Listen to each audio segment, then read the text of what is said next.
Louvado seja nosso Senhor Jesus Cristo, para sempre seja louvado. Seja muito bem-vindo, meu irmão, seja muito bem-vinda, minha irmã. Nós estamos iniciando hoje um novo projeto aqui na nossa Paróquia Imaculada Conceição, que é um projeto de formação litúrgica, tão necessário e tão pedido pelos nossos agentes de pastoral.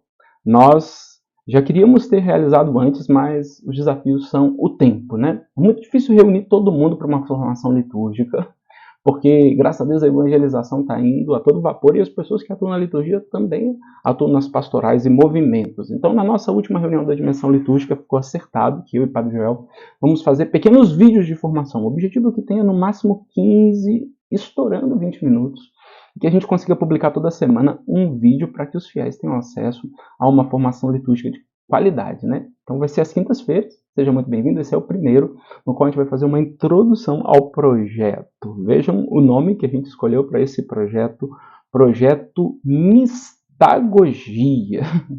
que vai ser um projeto de formação litúrgica popular em formato digital, com um nome ousado, que resume a nossa proposta de abordagem. Mistagogia significa introdução ou iniciação nos mistérios de uma religião. Vem do grego, tem duas palavras aí, mist, de mistério, e agagen, o agogen, de conduzir, guiar, introduzir. Então, por aí você já vê, quem conhece o sentido de mistagogia profundo, que a gente escolheu um nome ousado. Precisamos da graça divina para dar conta dessa missão, eu e o Padre Joel, porque em 15, 20 minutos, no formato digital, falar aqui para uma tela e para uma câmera é bem diferente de estar reunido, rezando juntos com vocês, partilhando, ajudando a enriquecer a fala. Mas porque a gente não consegue se encontrar, o limite de tempo, vamos fazer aqui pelas redes sociais. Tem tanta coisa boa sendo feita pelas redes sociais na evangelização. Esperamos dar conta desta missão, tá? Peço que você escute com atenção. Essa é uma condição, né, para que dê certo. E a gente vai sempre indicar leituras pequenas. Mas se você ler também o que a gente indica, mais rico ainda vai ficar o caminho que a gente vai fazer juntos, tá bom? Contamos com você. Nós vamos nos esforçar por oferecer uma formação litúrgica que se interessa pelas perguntas: o que celebramos? Por que celebramos? E não apenas pela pergunta como fazer. Se fosse assim, o nome seria rubrica e não mistagogia. Atenção, quando a gente fala de rubrica como algo menor, menos importante, não é que seja algo sem importância. Também a rubrica é importante. O modo como a igreja pede que eu faça é baseado na experiência adquirida pela igreja, 2000 anos fazendo isso, celebrando esse mistério. Mas a rubrica sem mistagogia é completamente vazia. É o que se chama de rubricismo rigorista, vazio, é coisa de fariseu. E não é um bom conselho andar por esse caminho, não. Evidente que uma formação litúrgica que nos chegasse às questões práticas seria a manca de uma das pernas. Nós também vamos tratar disso, de como fazer. Mas primeiro, o que é e por que celebrar. O que é mistagogia? Eu estou usando aqui um livro que está ficando bastante conhecido, desse monge chamado Godofredo Bozelli. Acho que vai ver aí no cantinho, pelo menos, né? Foi editado agora em português pelas edições CNBB. E o título do livro é O Sentido Espiritual da Liturgia. Vai me ajudar nessa reflexão juntos aqui. E esse texto que cito é dele. Assim como as Sagradas Escrituras, também a liturgia tem a necessidade de ser compreendida, meditada, interiorizada, a fim de se tornar oração. Não se trata de uma compreensão meramente intelectual, mas de uma compreensão espiritual e existencial, que necessita, todavia, do esforço e do empenho da inteligência. A pergunta que nos Atos dos Apóstolos Filipe faz ao etíope, que se esforçava por ler o texto do profeta Isaías: tu compreendes o que está lendo? Vale também para a liturgia. Porventura, entendes o que celebras? A resposta é a mesma do etíope. Como poderia compreender se ninguém me orienta? fizéssemos numa das nossas assembleias dominicais essa pergunta. Igrejas, graças a Deus, bastante cheias. Quem está entendendo o que celebra, sabe dizer, sabe partilhar, sabe introduzir outro nesse mistério. Eu não tenho coragem nem de fazer a pergunta. E sei que uma parcela da resposta, da responsabilidade para que essa resposta seja insuficiente, é nossa. Não temos dado formação litúrgica de qualidade para o povo. E nós queremos fazer assim, para que todos os fiéis possam conhecer melhor o que celebram. Seja muito bem-vindo e caminhe conosco nesse projeto de mistagogia litúrgica. Guiar ao mistério, em grego é mistagogen, já havíamos falado. A mistagogia, diz o Gofredo, é o método e o instrumento que a Igreja Antiga entrega para fazer com que os fiéis vivam daquilo que celebram. É o nosso sonho, né? Aquilo que é lécio divino, a leitura orante, é para as Escrituras, a mistagogia o é para a liturgia. Coloquei aqui uma ilustração de Jesus partindo o pão na casa dos discípulos de Emaús. E ali eles entenderam o mistério. Por experiência, o nosso coração ardia quando ele explicava a palavra. Meus olhos se abriram quando eu ouvi partir o pão.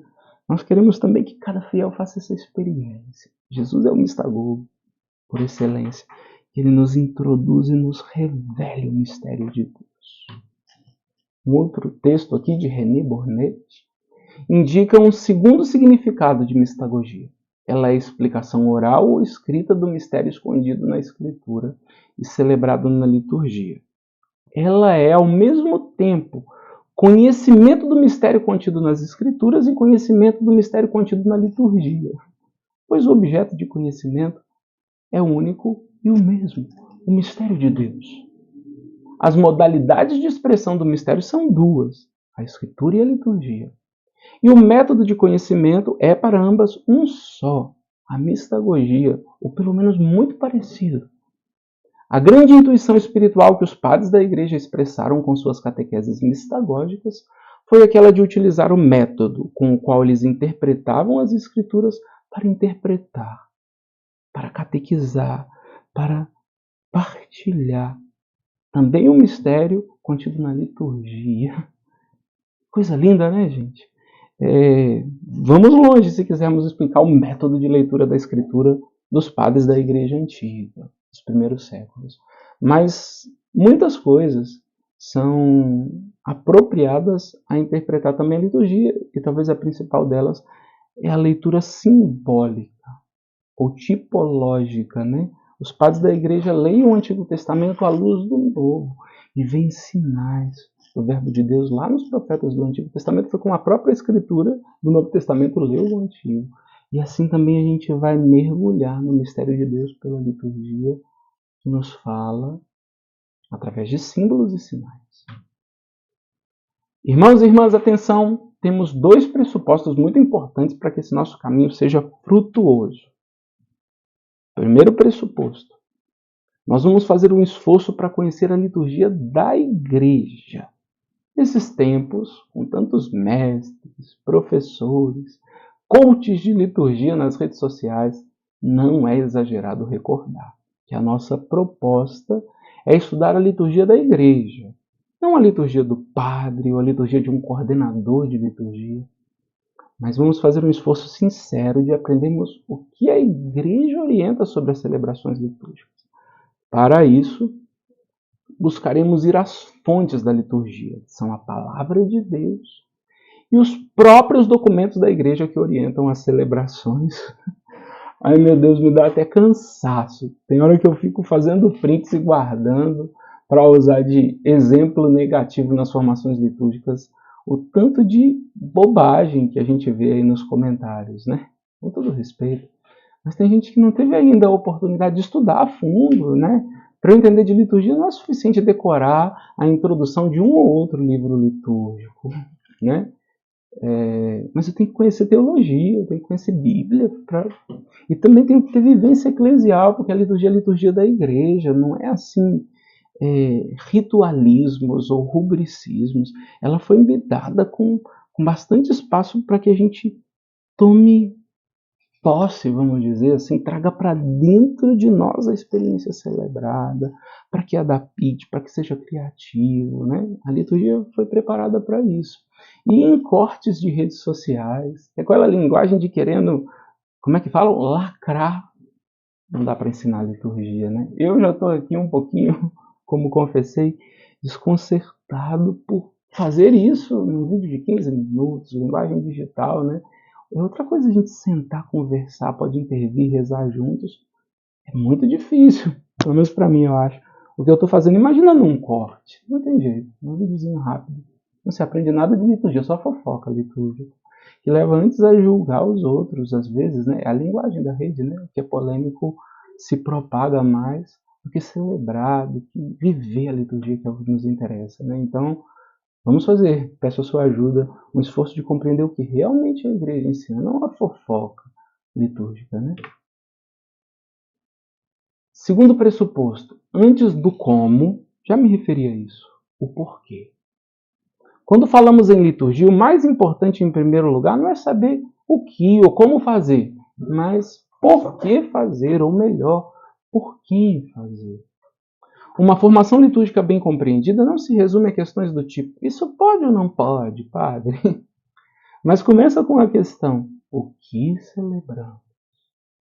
E se essa questão estiver bem respondida, você vai entender com muita facilidade como fazer ou como celebrar, porque você vai entender as razões que levaram a igreja a me orientar a celebrar dessa maneira, a formar os livros litúrgicos assim, né? Se eu entendo o que eu celebro, se eu participo do mistério, né? Por quem eu celebro, é Deus presente, o mistério de Deus, eu aprendo o como com bastante naturalidade. Para começo de conversa, então, nesta aula introdutória, precisamos responder: o que é liturgia? A origem da palavra também aqui vem do grego e é composto por duas palavras: laos, que significa povo, e ergon, que significa trabalho. Portanto, liturgia significou em um primeiro momento, na história da língua grega, trabalho do povo ou trabalho em função do povo. Depois, no segundo momento, significou trabalho obrigatório, compulsório. E, por fim, ela ganha o sentido que tem hoje, para nós cristãos, um serviço religioso prestado aos deuses, ou a Deus para nós, né? Estamos falando da história da língua grega. É com esse sentido religioso que ela se encontra na Bíblia, no Antigo Testamento, na sua versão grega, chamada Tradução dos 70. Serviço de culto e louvor que o povo presta a Deus é a fuga do Egito. Deus disse assim: deixa o meu povo partir para que eles me celebrem uma liturgia no deserto. Sai da terra da escravidão, no caminho da terra prometida, passa pelo deserto, e no deserto celebra uma liturgia a Deus. O sentido teológico mais profundo está nesse texto que eu convidaria todo mundo a ler. Não dá para conversar sobre liturgia sem ler a Constituição Dogmática Sacrosanto Concílio, do Concílio Vaticano II, porque ali estão as razões da reforma litúrgica, as orientações sobre a reforma litúrgica, né? É fruto de um concílio ecumênico, é muito rico, né? Sacrosanto Concílio 7, esse número é fundamental. Com razão, se considera a liturgia como um exercício da função sacerdotal de Cristo. Nela, os sinais sensíveis significam e cada um à sua maneira realizam a santificação dos homens. Nela, o corpo místico de Jesus, cabeça e membros, presta a Deus o culto público e integral. Vamos lá, descendo em miúdos, o que é liturgia mesmo? É o exercício da função sacerdotal de Cristo. Por aí você já vê quanto é nobre, sério, é incrível. É Cristo o sacerdote que preside a Assembleia Litúrgica. Tem um presidente que muitas vezes é ministro ordenado na celebração dos sacramentos, mas em alguma delas também pode ser o fiel leigo, presidindo uma celebração da palavra, presidindo exéquias, né? E quem está ali presidindo faz às vezes de Cristo cabeça, porque é Cristo cabeça da igreja que preside a Assembleia Litúrgica. Ele adora o Pai, verdadeiramente. E nós estamos inseridos nesse movimento de Cristo sacerdote. Todos nós somos sacerdotes em Cristo, cada um a seu modo, pelo batismo, sacerdócio comum dos fiéis, e pelo sacramento da ordem, os sacerdotes, ministério sacerdotal, ministros ordenados. Na liturgia também Deus fala e age através de sinais. E a liturgia tem dois objetivos ou frutos: a santificação dos homens e a glorificação de Deus. Deixe-me fazer propaganda. Esse texto do Papa Francisco é incrível. Um texto do Magistério Pontifício sobre a formação litúrgica. Vale a pena ler. Um dos textos que eu vou sugerir aqui, vai estar sempre na descrição do vídeo, para a leitura de vocês, vai ser esse, A Desiderio Desiderave. Cito aqui só 3 parágrafos para concluir essa nossa aula introdutória. A liturgia é lugar de encontro com Cristo. Diz o Papa Francisco: aqui reside toda a poderosa beleza da liturgia. Se a ressurreição fosse para nós um conceito, uma ideia ou só um pensamento, se o ressuscitado fosse para nós a recordação da recordação de outros, ainda que com autoridade, como os apóstolos, se não nos fosse dada também a nós a possibilidade de um verdadeiro encontro com Ele, seria como declarar esgotada a novidade do Verbo que se fez carne. Pelo contrário, a encarnação, para além de ser o único acontecimento novo que a história conhece, é também o método que a Santíssima Trindade escolheu para nos abrir a via da comunhão. É profundo demais. Olha essa frase. A fé cristã ou é encontro com Ele, com Cristo vivo, ou não é fé cristã. Vivo hoje, presente na liturgia. A liturgia nos garante a possibilidade desse encontro. Não nos basta ter uma vaga recordação da última ceia. Nós precisamos de estar presentes nessa ceia, de poder ouvir a sua voz, de comer o seu corpo, de beber o seu sangue. Nós precisamos dele. Na Eucaristia e em todos os sacramentos, nos é garantida a possibilidade de encontrar o Senhor Jesus e de ser alcançados pela potência, pelo poder da sua Páscoa. A potência salvífica do sacrifício de Cristo, de qualquer de suas palavras, de todos os seus gestos, olhares, sentimentos, nos alcança na celebração dos sacramentos. Olha que forte! Eu, hoje, sou Nicodemos e a samaritana. Eu sou o endemoniado de Cafarnaum, paralítico na casa de Pedro, a pecadora perdoada, a hemorroísa, a filha de Jairo, o cego de Jericó. Eu sou Zaqueu, eu sou Lázaro, eu sou o ladrão perdoado, eu sou Pedro perdoado. Porque a liturgia me traz hoje Cristo. O Senhor Jesus, que foi imolado sobre a árvore da cruz, mas não morrerá jamais, foi morto, mas agora vive para sempre. Continua a nos perdoar, a nos curar, a nos salvar com a potência, com o poder dos seus sacramentos. Este é o modo concreto, pela via da encarnação, com que nos ama Deus. É o modo com que sacia aquela sede de nós que Ele declarou na cruz. Que lindo, irmãos! Muito obrigado por estar aqui conosco. Vale a pena olhar a descrição desse vídeo, o texto que a gente sugere para você ler, né? E nos encontramos na próxima quinta-feira, se Deus quiser, com a segunda aula, a segunda formação do nosso projeto Mistagogia.